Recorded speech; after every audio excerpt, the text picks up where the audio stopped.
What's up guys, it's Tex Toomer talking to you here, and today we're going to talk about the A14X coming in 2021 iPad Pro. So before we get to that chip, let's analyze the A14 because that's the base that chip will be built on. So the A14 chip has in this phone 6 GB of RAM. It's built on a 5nm process and it's way more powerful than the A12X on my old iPad Pro and the A13 on the iPhone 11 Pro. As you know, it's the most powerful mobile chip built by Apple right now. By analyzing old results, we can see what's the jump it's going to be like from the iPhone 12 Pro A14 chip to the new iPad Pro 2021 A14X chip. Let's get started with that. Let's try now calculate how the A14X will score in terms of Geekbench. To do that, we have to analyze all the jumps from the A12 to the A12X. As you can see here on my MacBook, the A12 normally scored 1110 and the A12X scored 1116. So it's the same because it's single core. But if we go to multi-core, you can see that iPad Pro 11-inch from 2018 scored 4609. It's pretty similar to A12Z, which is strange because it's supposed to be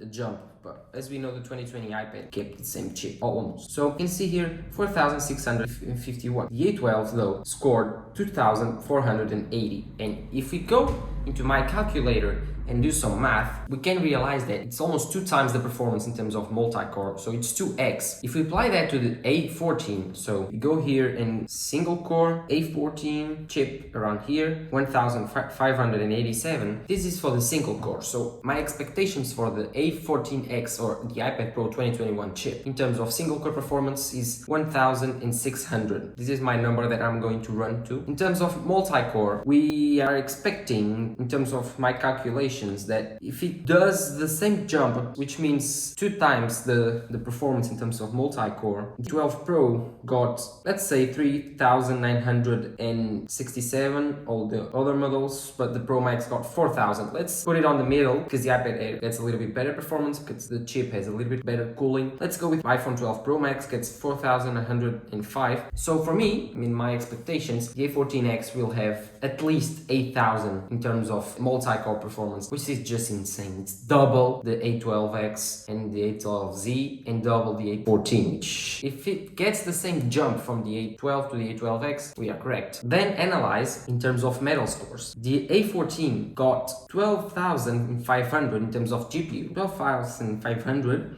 and the A12 got 5,361 and the A12C got 11,745. So again, it's more or less 2 times jump, 2.2, 2.1 times jump. So I believe the A14X will have at least 24,000 points in terms of metal scores. So as you can see, it's a very common trend to expect at least 2 times the performance on the A14X when compared to the A12X, which is insane, very insane. This is just Geekbench scores, but this is the standard in terms of scores in Geekbench, but this is the standard in terms of scores in the industry. So what better way to analyze the performance than using Geekbench scores? Now you can see in this chart on the computer the performance between the A12 and the A12X. As you can see, the single core is almost the same, but the multi-core, it's double the performance. If Apple does that in terms of the jump from the A14 to the A14X, let's just look at the results. Look at this, 50% improvement, almost 9,000 points in terms of multi-core. That's just ridiculous. But this graphic,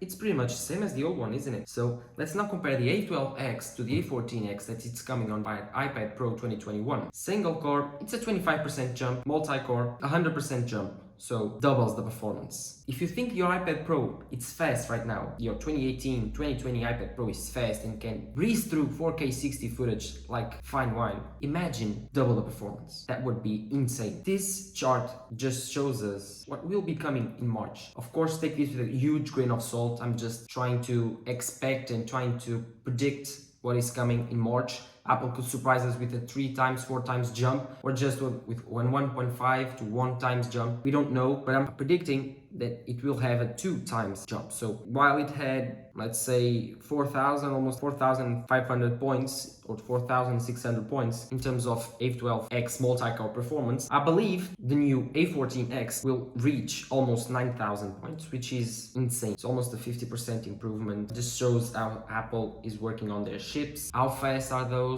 How power efficient are those that can fit in this Pretty small package. You can see that it won't get much thicker than this. It will get 1 or 2 millimeters thicker because of the mini LED, but this is very, very thin.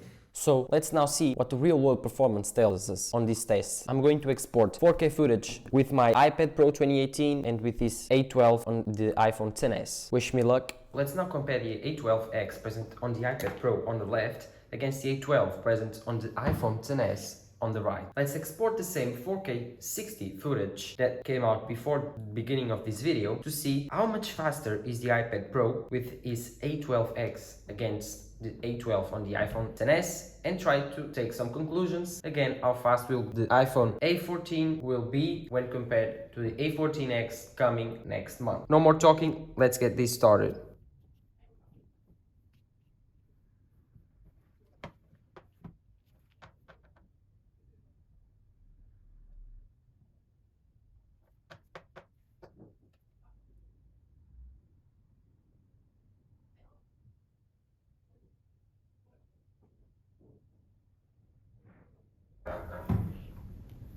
The iPad Pro is finished, so let's see how fast can the A12 be.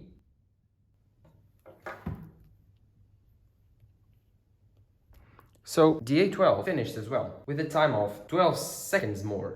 So let's go to the computer and try to take some new conclusions. So, as you can see on the computer screen right now, here's the comparison in the real world performance between the A12 and the A12X. So I exported with these two computers right here. Yes, this is a computer. Yes, this is a computer. These are all computers. This took almost half, as you can see on the screen right now, almost half the time to export the 4K footage when compared to the A12. So this is almost what the benchmarks say. The benchmarks say that it's 2 times faster. So I believe that when I do these tests and I get the same results, I can say that the A14, at least, if it behaves the way that I think it will behave, so 2 times more performance when compared to the A14, I think it will be 2 times faster at exporting 4K 60 footage. Imagine you're taking 10 minutes exporting a 20 to 30 minute 4K footage on your A14 phone or your A14 iPad. I think that the A14X on the new iPad Pro will take 5 minutes, for example. So half of the time. As you can see, it's almost a 50% improvement on the time, so it's amazing. 2 times the performance is the thing you have to take from this video. I believe right now, real world performance and in Geekbench, that it will be 2 times as fast when compared to the A14. So if you're waiting for the performance, please do. As you can see in this video, the performance is 2 times as fast, so it is worth it waiting for it. If you don't watch my other videos talking about the iPad Pro, which one should you buy, if you should wait, if you should not wait, and if you don't want to wait, what iPad should you buy right now, I will leave a pop-up on the screen right there or right there. So